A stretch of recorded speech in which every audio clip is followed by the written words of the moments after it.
Hi, I'm Tammy. This is my personal journey, and I wanted to share it with you. Um, Today, I wanted to talk about a tough subject, and that is an emotional roller coaster. Uh, it's been it was about a month ago. I found a lump, and I went to my doctor, and she's like, "I don't think it's really anything to worry about, but I'm going to send you to a specialist."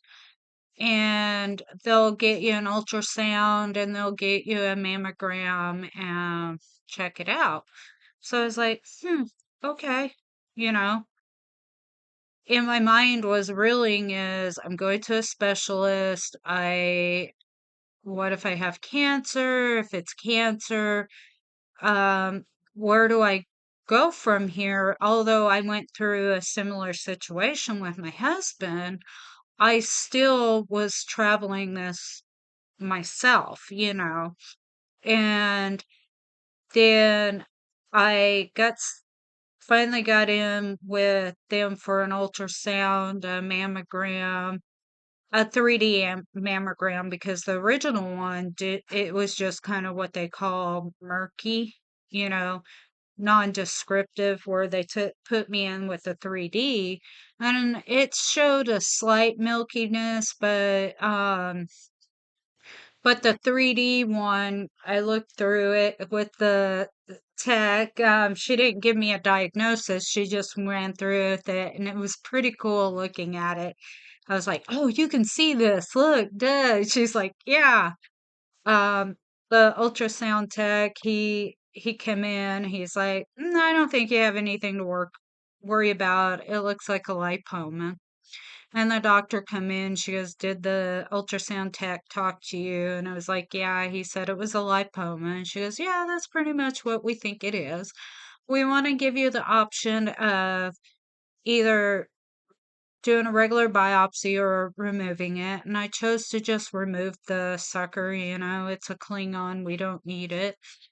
Um, and so they also did a biopsy, and even though I had gotten all this, I was still had that in my back of my mind of what if, you know, and that what if can really eat you up. It really can. Um, it turns out it was a lipoma, and like I said, I had it surgically removed. What they don't tell you is the procedure that they do, all the details it involves, and the step by step, I had such great staff where I went. They were awesome on working with me and get me through. So far, I'm not quite a week out from the surgery. I have an incision about that long. Uh, they put you in a special fitted bra and you have to adjust to that. You are able to shower after. Uh, and believe it or not, unless I overexert or don't wear the bra properly, well, I should say, if I don't wear the bra they gave me or a very tight fitting one to put pressure, then it hurts. Um, if I overuse my arm, then it hurts. Just in certain positions, if I sit that way too long, it hurts. But majority have found the best way to sit, to be comfortable. I have found ways to sleep where I'm comfortable, and they they give you specific care for the wound itself and general cleaning. They don't really go into, hey, you might want a pillow to hold on you when you're driving down the road. That way the bumps don't kill you, um, things like that. They are. But if you have questions, they will answer. They've been really good on if I needed a call, they give me a number. Actually, they give me several numbers I can call to say, hey, this is going on. Da da da da da. Some side effects people may not tell you. Your sense of smell is going to be different.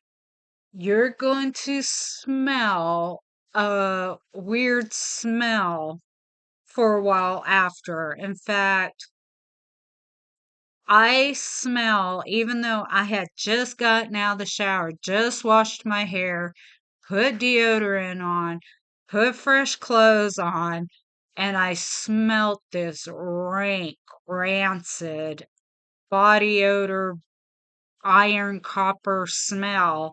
And I mean, it was almost nauseating, and it didn't matter where I went, what I did, I just smelt it. And I thought it was coming from me personally. Well, I found out that smell is actually anesthesia. Um, the anesthesia and oxygen mixed, and it sits in your sinus cavities, and it causes that smell. Um, a lot of medical professionals don't realize it because nobody ever talks about it, but it's there. It's real. So I was like talking to my husband. He's like, "Yeah, you remember I had my chest cut open on both sides?" And I kept saying, "What is that smell?" That was the same thing. It was the same exact thing. He was smelling it too when he went through his surgeries. Um, and there are a lot of other people that did too. It is normal. Um, there may be a little seepage on your bandage. That's normal. If you see an excess of it, or it does become like a really bad smell, or you notice red swelling, that kind of thing, please go talk to your doctor. Please talk to them. Then get you an antibiotic. That is infection. That is concerning. Um, things, something else they don't tell you is position of your body makes a big difference in your pain levels. Tylenol is good. Uh, Ibuprofen, they don't suggest it because of stomach issues, but I really haven't. I've only had to take Tylenol for like the first couple days. Unless I really, like yesterday, did a lot, then I had to take some because I really started hurting.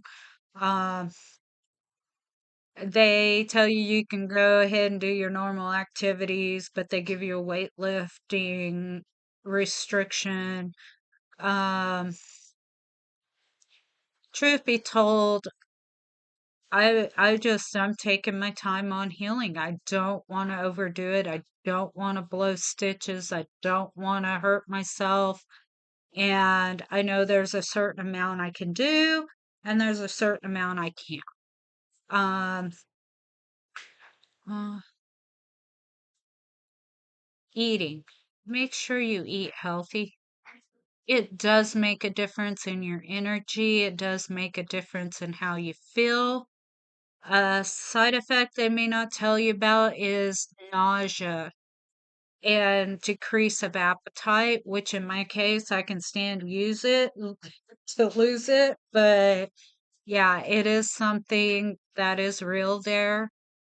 And eventually I'll go into some other details of different things in my life that I've noticed. I want to tell you, I love you. God loves you more. Go with God.